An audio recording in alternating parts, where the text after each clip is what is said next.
Hello guys, dito na naman kami namimili na konti ng aking asawa. Dito mo lang may damaan sa tindahan ng mga itlog at mga manok po. Yun po yung mga tindahan ng manok at itlog. Ito yung itlog na napakamura at ito po yung mga manok na nakabalot na.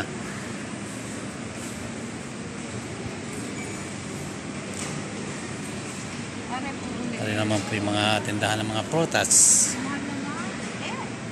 Ito, mga prutas, yun ang mga tindahan ng mga dates.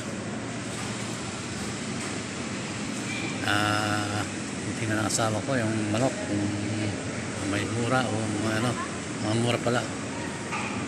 So, may mag-iikot-ikot muna rito. Ay lang po yun, yung mga dating namin kung may mga dito. Yung yogurt.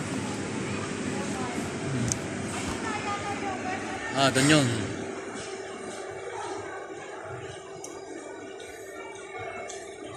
May mga tindahan dito.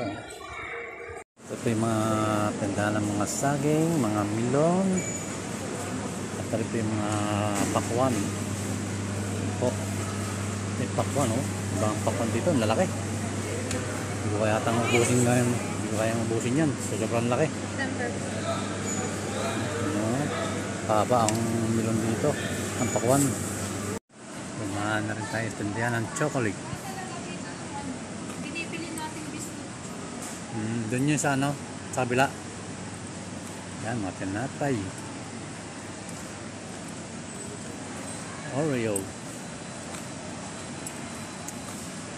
Walang mabibili din sa supermarket. Yan, kaya 100